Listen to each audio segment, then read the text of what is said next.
Welcome to Photo Active, a podcast about photography in the Apple ecosystem.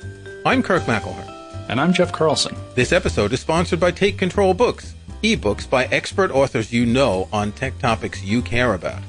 Thanks for joining us. I know you've been busy this summer. You've all probably been out taking pictures, so it's really great that you can take a half hour to sit down and listen to us in your favorite podcast app, or in your car, or in your easy chair, or under your tent when you're out camping waiting to shoot long exposure photographs of the sky above you. This is episode number 12, and this week we're delighted to welcome photographer, writer, and mentor David duChemin. Hey guys, how you doing?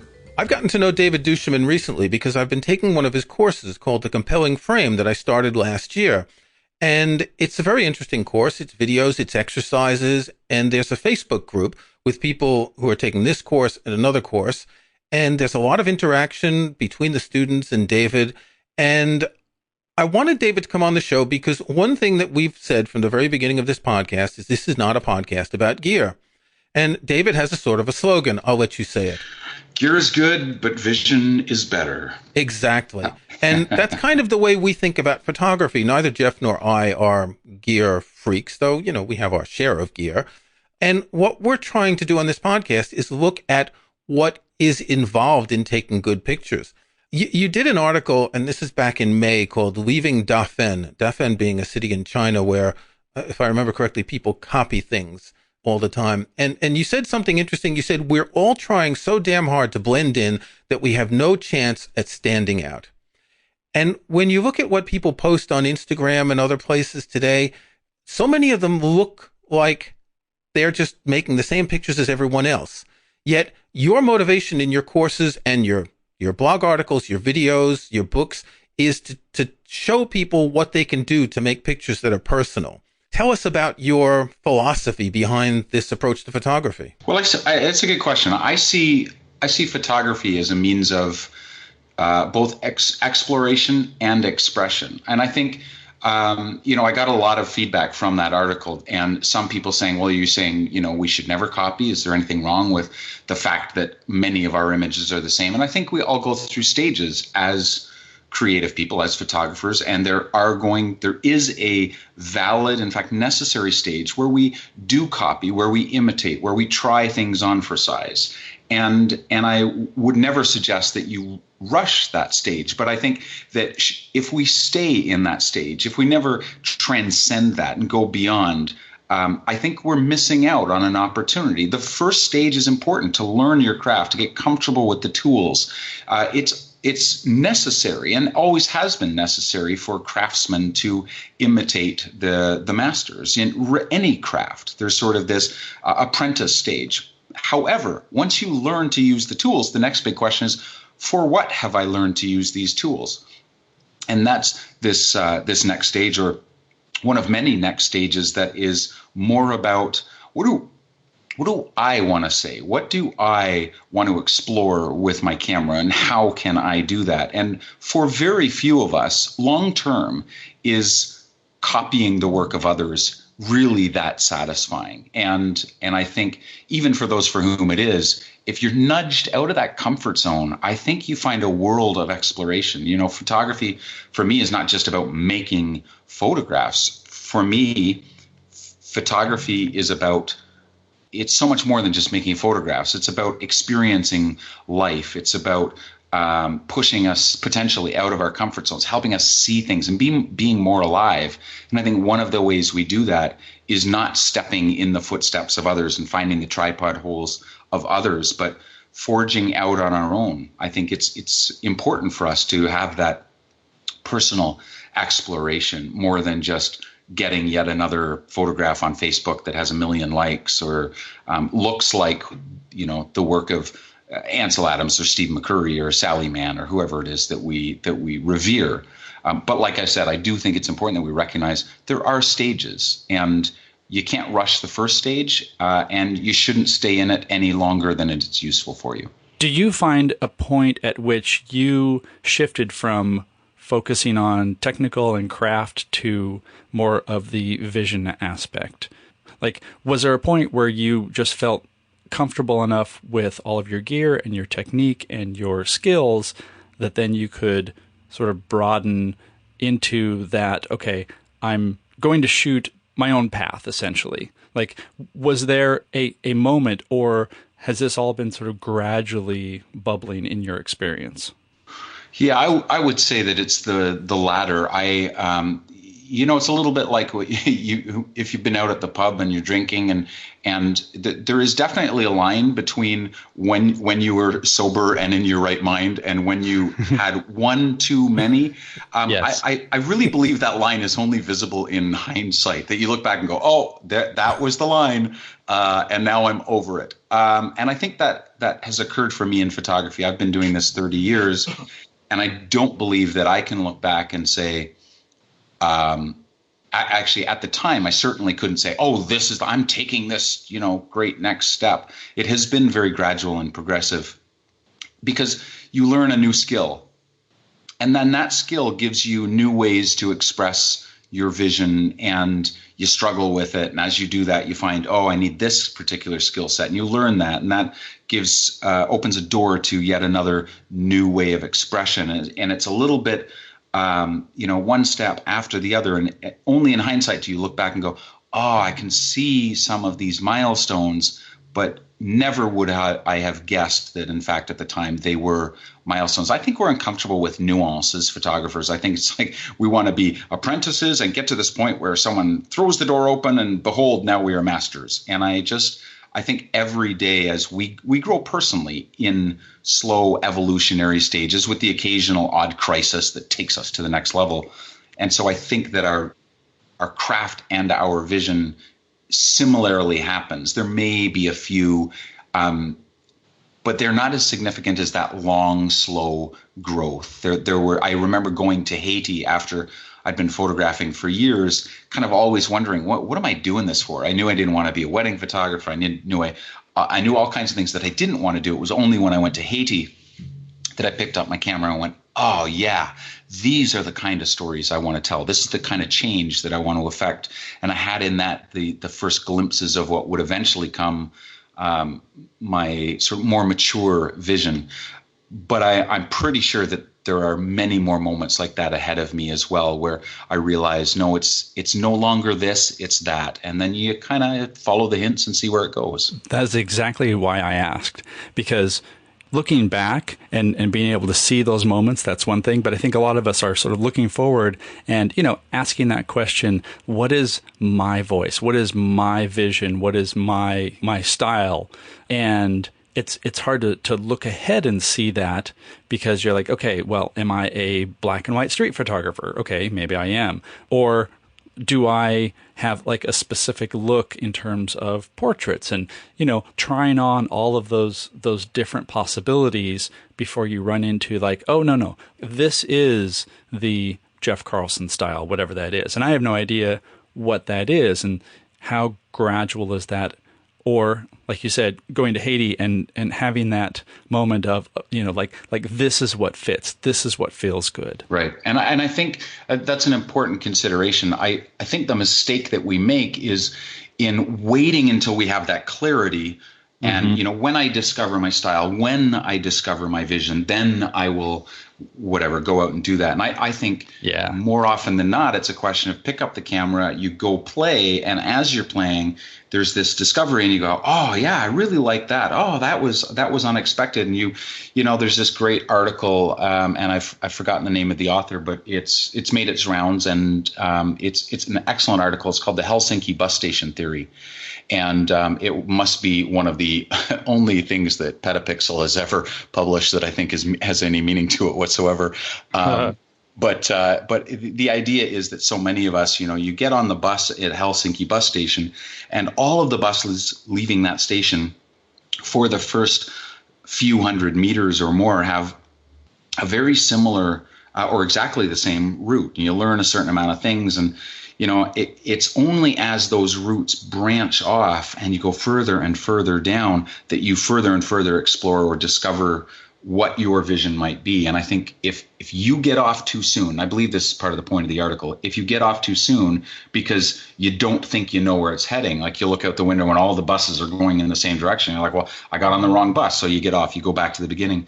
Many beginners they keep going back to the beginning, and they keep going back to the beginning instead of allowing themselves this evolutionary, let's see where the journey takes me. And they never get to a point where they're so comfortable in their craft that they can use those tools with that, the intuition or the the levels of mastery. I think if you're always going back to the beginning, you sabotage that process. And if you believe that you have to know exactly where that bus is going before you get on it, you're going to be waiting a long time and sabotaging your own creative potential. In a way, you could look at this early stage of copying like a musician who's doing scales, learning to familiarize themselves with their instrument, learning to become fluent. I've been playing music off and on for, 40 years. And there's a point when you're playing an instrument that you forget that you're playing the instrument and it becomes natural. Or another example is learning a foreign language. When I moved to France in 1984, I had a little bit of French, but there was a point maybe 6 or 8 months later when all of a sudden I was thinking in French and I didn't have to think of the process. And I think a lot of people in photography, this goes back to your slogan, gear is good, but vision is better. We could parse this for hours. A lot of people in photography, they get wrapped up in the shiny new gear and they got another lens and some fancy filters and some lights and stuff. And they spend more time thinking about the gear instead of dropping that away and using the camera as an extension of their eye. And one thing that you point out in the course is how much we need to learn to see in order to take pictures. And you stress a lot, something that I really appreciate, the fact of looking at what other master photographers do and learning from that rather than taking the same picture of that pier going out into the lake with a long exposure so the water looks like glass. Yeah, your reference to music, I think, is a really relevant one. I have 2 guitars sitting in the corner of my office, and I have this rule when people come into my house that they're not allowed to touch my guitars. And the reason for that is not because I am precious about my stuff. It's because every time anyone else picks it up, I realize this with renewed shock that it's not that my guitar is bad. I have a very good guitar. It just sounds so much better in their hands than mine. And I like to labor under the delusion that it's my guitar that is the problem. And I every time I pick it up, I think, I kind of enjoy this, but if I had a better guitar, you know what, this would be, and yet I have these friends that come in and are very good guitarists, and every time they pick it up, I'm like, oh, please don't, and then they play and it's beautiful. And the fault lies not in my guitar. It's a lovely guitar. It's, it's the equivalent of a pro-sized DSLR or, whatever. It's a perfectly good guitar. There's nothing wrong with it. I just haven't put the time in. And Edward Weston said, it's no wonder that most of us don't reach mastery because we're always changing our tools. We're going from, he was speaking in terms of analog days, but he was basically functionally, if he said it now, he'd be saying, we keep going from Lightroom plugin to new lens to new camera body, from DSLR to mirrorless. No wonder we don't master it. We're always chasing the newest thing, and we never get, things like the muscle memory. And we don't, instead of focusing on the latest specs of the latest DSLR, we could be, as you pointed out, Kirk, we could be studying the masters. We could be studying photographs instead of, the catalog from the big camera store around the street.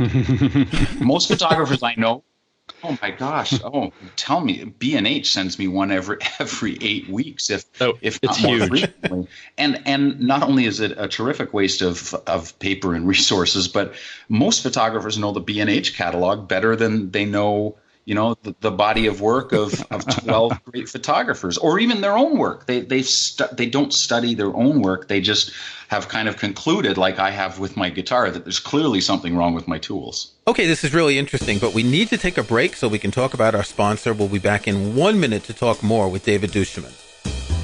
The Photoactive Podcast is brought to you by Take Control Books, ebooks by expert authors on tech topics you care about. Take Control publishes books about Apple hardware and software, including books by Jeff and me. Take Control books help you understand your Mac or iOS device, focusing on topics such as keeping your devices working well, privacy, security, and how to use popular Apple and third-party apps. Take Control books are published like software. We offer free bug fixes and minor updates, and discounted upgrades to new editions. Some Take Control books that might interest you include Jeff's Take Control of Your Digital Photos and Take Control of Lightroom CC, Jason Snell's Photos, a Take Control crash course, and I've written Take Control books about iTunes, Scrivener, LaunchBar, and Audio Hijack. We have a special offer for PhotoActive listeners. You can get 30% off any book using the coupon code PhotoActive. Go to takecontrolbooks.com/photoactive, that's photoactive in one word, and you'll get the discount automatically. Take Control Books, ebooks by expert authors you know on tech topics you care about. Both of you talked about music. I had, at one point, I think when GarageBand came out, I borrowed a friend's electric guitar, and I had that moment of, maybe deep down, like I'm a guitar prodigy, and I'm going to pick this up, and it's going to like it's just going to click. And of course, I discovered very quickly that was not the case. But that's also sort of something with photography too. But that's a very humbling experience. All my life, I have tried to learn things. And I think this goes back to the fact that I dropped out of college when I was 17. I started college when I was 16, dropped out after 3 semesters. And I've always tried to catch up to learn things. So I'm constantly going through the process of learning new things. And that process teaches you a lot. A few months ago, I started learning to play the shakuhachi. It's a Japanese flute. I've always loved the sound of the instrument. If you've ever blown into one of those things, you know how hard it is just to make a sound. And having that humbling experience puts you back in that position as a beginner. And you can apply that to other things you're doing. You can look at things and think, okay, this is the first step, and I need to understand that to go further.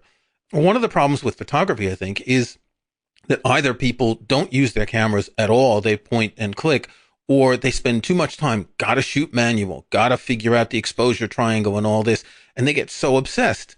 Just to riff on what you said before, David, which probably you said this because your most recent article, Is It Any Good? You said, I don't think photographs fail because they are technically inadequate.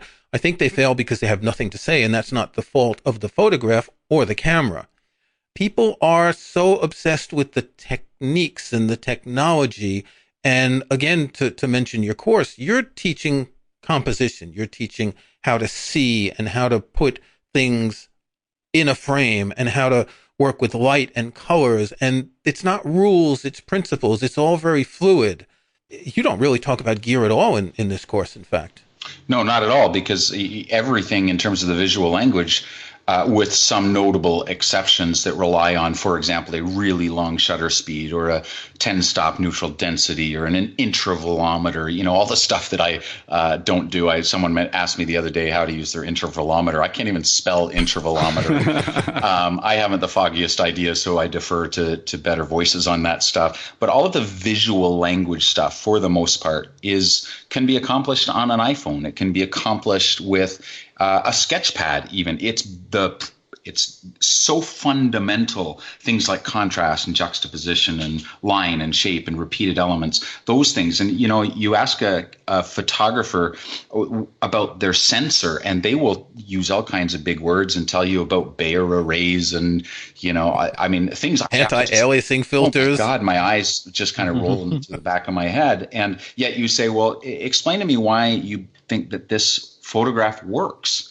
Why does it make me feel the way it does? And they will stare at you with this kind of deer in the headlights thing and then very quickly change the subject and ask you, whether you should shoot with prime lenses or zoom lenses. I think we can do better than that. And there's also the overdone technique, and you and I both agreed at one point on Facebook, that word that begins with the letter B, about how things are out of focus in the background. It's like, this is like the coolest technique for people. They have to have the f/0.1 lens to be able to get this, total blur behind things. My God, the worship of bokeh. It's like, I don't even want to say the word. It's like a shrine in the temple of histograms. I mean, the stuff that it's like adventures in missing the point. Now you have to understand that stuff, and you have to recognize it as a visual tool that has possibility to accomplish a certain thing. But when you fall so in love with the effect and you don't get to the point where you're asking, how does this enhance the story I'm trying to tell? How does this enhance the visual or emotional experience that people on the other side of this photograph are going to have? Instead, what you get is a wedding photographer who's so in love with their 1.2 lens that every shot of the bride is perfectly sharp and the groom is this unrecognizable blur in the background. And you have to wonder, is the groom back there, when he sees the photographs, like, do I matter in this? The photographer's like, no, but look at my bokeh.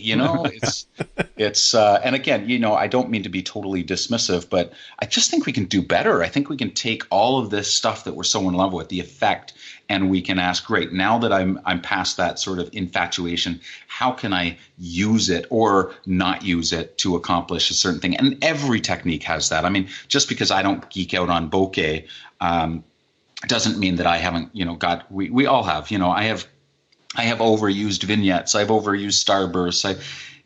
I've pushed the saturation too far on images or not far enough. We all get kind of, into these little ruts. And that's why I suggest the creative process is always a journey. You're always going to learn. But you do have to at least be aware that there is the possibility for a journey. There's the possibility for getting beyond just the, that's why I say gear is good, but vision is better. Don't get me wrong.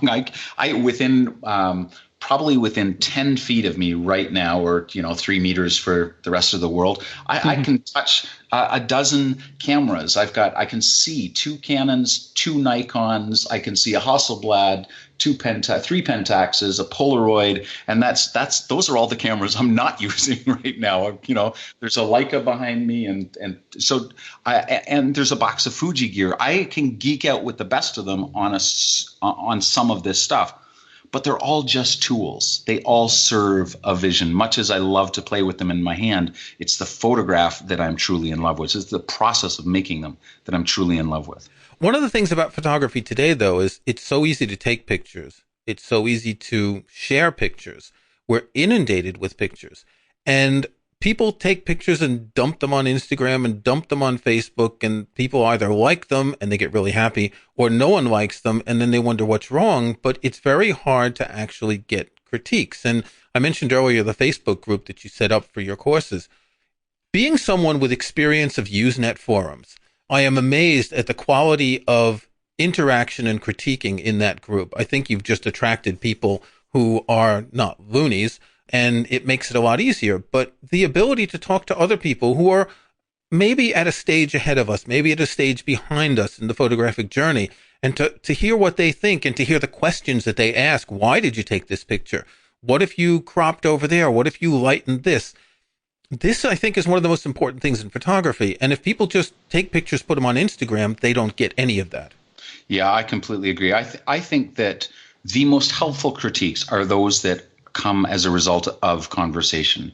When conversation is our context, and I can say to you, here's how I feel. Did you intend for me to feel that way? Here's how I experience or read the photograph. Or did you consider doing this? I wonder what would happen if this change was made. How would it? But too often it just goes straight to this one-sided effort in your photograph should look like my photograph, or if I was doing it, here's what I would have done. Well, it's not your photograph and you weren't doing it, so go make your own photograph and stop picking on mine.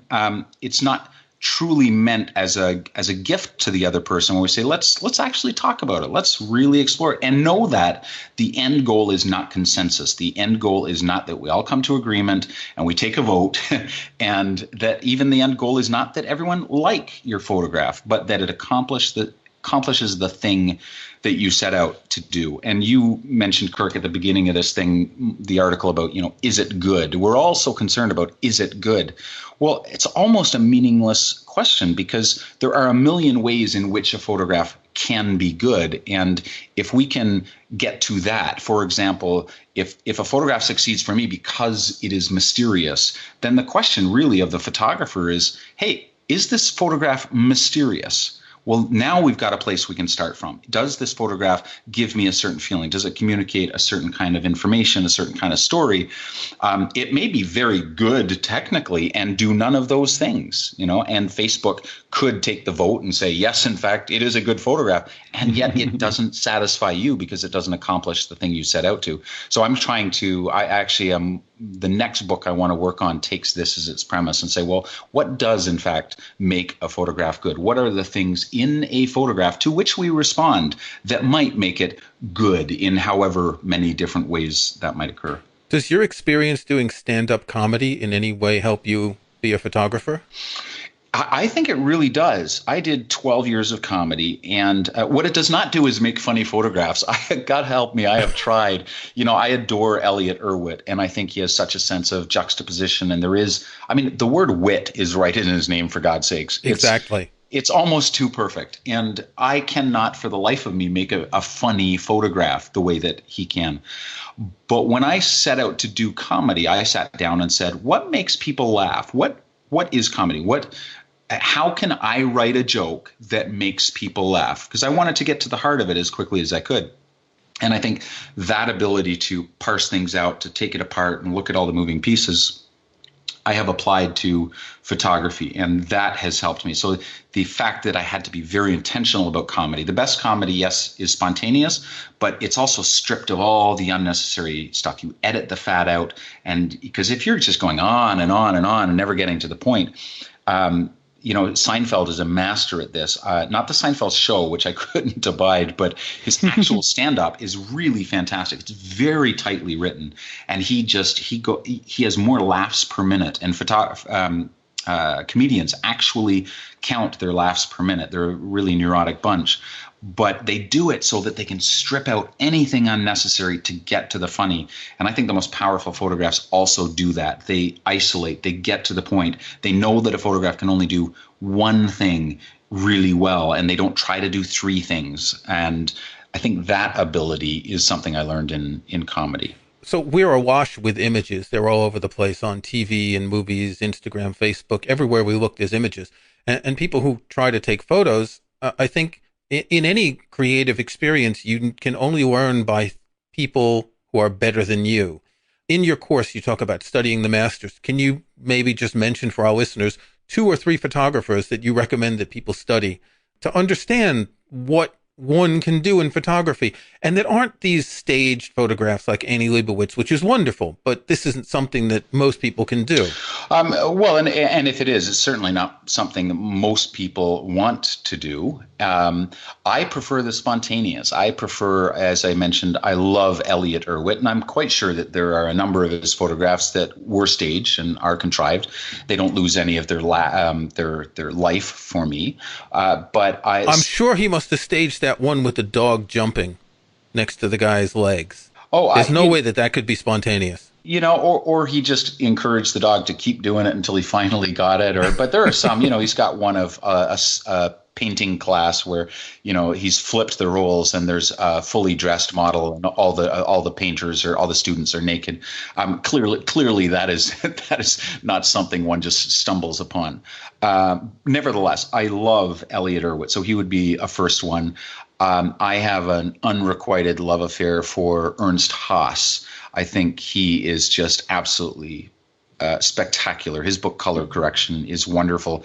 And in a recent one, and I'm conscious of the fact that my list is all men, but that's purely just accidental. I have a lot of women on my list, but the recent one that I just discovered is Alex Webb, his book The Suffering of Light.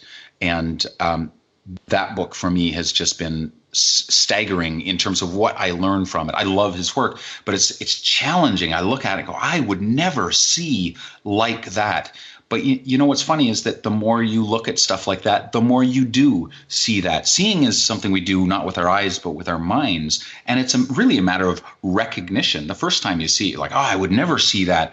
That's because it's not something, your brain's not wired that way. But if you spend time with Alex Webb's book or anything that's outside of your usual way of perceiving things, you do eventually start to see that way. You can read, the images of Konstantin Manos or Alex Webb and see a certain way of using light and shadow. And when you're out in the world, especially with the camera, and you start kind of playing with it, you do start seeing that way. You do begin to see juxtapositions the more you look at the work of someone like Elliot Erwitt.